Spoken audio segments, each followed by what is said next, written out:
దేవుడు అంటాడు, ఎవరు మీ తోడు ఉండాలో నేను నిర్ణయిస్తాను. అందుకే హల్లెలూయా చెప్పంటాను. హల్లెలూయా చెప్తారు. ఇప్పుడు దేవుడు అంటాడు, నీకు అక్కర్లేనోడు నేను పెట్టను నీ పక్కన. ఈరోజు చాలా మందికి ప్రశ్నలు ఉన్నాయి. ఈ మనిషి ఎందుకు నన్ను విడిచిపోయాడు? నేనేం తప్పు చేశా? నేనేం మోసం చేశా? నేనేం అన్యాయం చేశా నన్ను విడిచిపోయారు?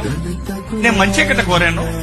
దేవుడు అంటాడు, ఆ మనిషితో నీకు పని లేదు. ఎందుకంటే ఆ మనిషి నీ వాడు కాదు, నీకు తగిన వ్యక్తి కాదు, నీ పక్కన నిలబడి పోరాడే వ్యక్తి కాదు, నీకు ద్రోహం చేసే వ్యక్తి ఏమో, నీకు అన్యాయం చేసే వ్యక్తి ఏమో. దేవుడు అంటున్నాడు, నేను తుడిచివేసేస్తాను. నేను పరీక్ష పెట్టి నీ జీవితంలో ఎవరెవరు అక్కర్లేదో వాడిని తీసివేసేస్తాను. అందుకని మన దేవుడిని స్తుతించాలండి. కొంతమంది మనుషులు మన జీవితాన్ని విడిచిపోతారు. విడిచిపోయినప్పుడు మనం స్తుతించాల్సిన అవసరం ఏంటి తెలుసా? దేవా, చెత్తని తీసావు అందరం. ఎందుకంటే నీ అనుమతి లేకుండా ఏ మేలైంది నా జీవితం నుంచి పోదు. నీ అనుమతి లేనిది ఏ మంచి వ్యక్తి సహాయకుడు నా జీవితం నుంచి పోవడం. నువ్వు కోరిన వ్యక్తి ప్రతి ఒక్కరు నా జీవితంలో ఉంటారు. నీ చిత్తంలో లేని వారు మాత్రం పోతారు. అది నీవే చేస్తున్నావు. నీకే వందనాలు.